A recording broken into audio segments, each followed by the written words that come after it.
What's up, everybody? This is Whiskey in the Six. Happy Canada Day to all Canadians, both living locally and abroad. Today, because it's Canada Day and I want to celebrate a little bit, I'm going to be doing a Canadian whiskey. I got 40 Creek Barrel Select. This one's about $26 Canadian at the LCBO, maybe a little bit more now. They're 40 Creek standard bottling. 40 Creek is located in Grimsby, Ontario. About 2 or 3 years ago, they were sold to Campari Group, which is an Italian company. They produce bitters, mostly aperitivos and like amaros, those types of things. But they've expanded over the years. They bought out various distilleries. I believe Appleton is owned by Campari as well. I'm not 100% sure on that. But now 40 Creek was sold, I think it was for $128 million.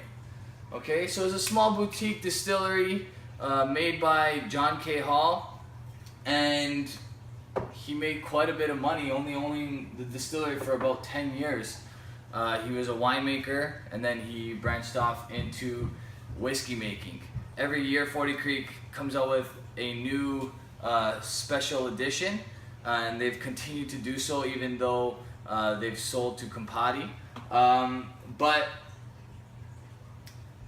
they're usually pretty good, the special releases, and I mean, over the last few years I've been disappointed with some of them, but their earlier ones like the John's Private Cask and the Portwood were absolutely stunning.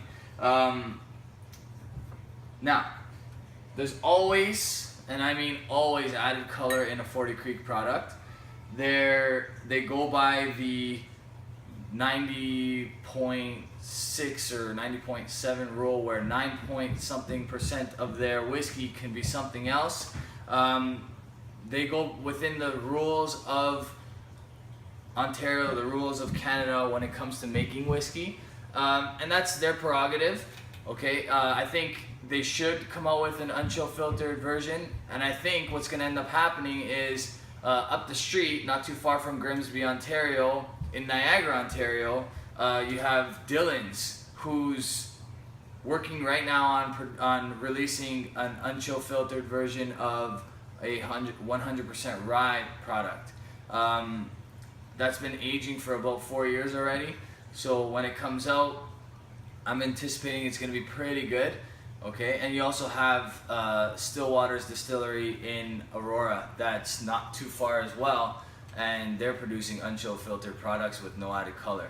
Okay, so I mean, 40 Creek can easily be left behind if they don't start changing some things. They are a well-respected brand, and they've picked up quite a bit of steam for being a relatively new brand, but I think they have some work to do, in my opinion. Anyway, this is bottled at 40%. There's added color. It's chill filtered. It's a mixture of corn, rye, barley. I don't think there's any wheat in this one, but there could be. Okay, and this is the one that, like I said, they produce every year. Okay. Other than this, they have the Copper Pot, which is a yearly release, and they have, like I said, the special editions, which come out around September, the end of September every year. Actually, a group of us consistently went to the distillery every year on the release date, and last year we had a really bad experience, so I don't see us doing that again. Basically, some of the people that were working there just turned us off of the product. So, I mean, maybe they just had a bad day, who knows what it was. I will try this year's release, but I don't plan on going to the distillery this year. Anyway, to the actual whiskey. Okay, sweet caramel, very similar to your Crown Royal, very similar to your standard CC as far as smell goes, and as far as, you know, their entry-level products. Like the Crown Royal entry level is about $30. The CC entry level is about $26 to $30, around the same thing. So They are very similar on the nose, all three of them. Okay, on the palate.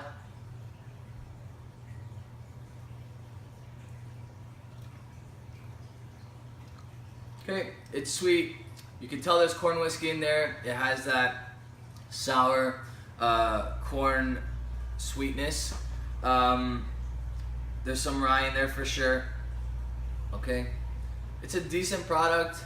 Would I buy this on a regular basis? Absolutely not. I believe I've owned this bottle for about 4 years, so I still haven't finished it after 4 years. It's about 1/3 of the way. I don't drink a lot of mixed drinks. That's probably why I still have it. This is more something that you would use for a mixed drink. If you want me to rate its value as far as mixed drinks go, I could do that, but that's not really my thing. So as a standalone whiskey, I'm gonna give this a C+.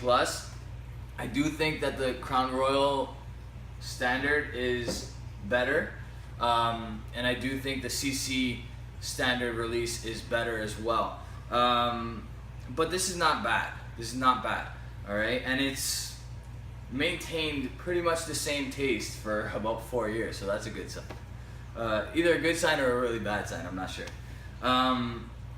But it's decent. Okay, it's not something that you're gonna spit out once you take a sip. All right, it's good, but it's not in the sippable category in my opinion. I know there's a lot of people out there that will disagree, and that's your prerogative. If you really enjoy this, that's a great thing. You save yourself a lot of money, but unfortunately this is just not my cup of tea, so C+. Okay, again, I want to say happy Canada Day to all Canadians out there. I'm Rob. I'm a teacher. School's out. Congratulations to the graduating class of 2016. And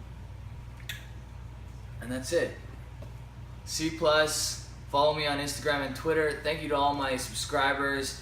I'm increasing daily, and that's because of you guys, so I appreciate it. That's it, guys. Cheers.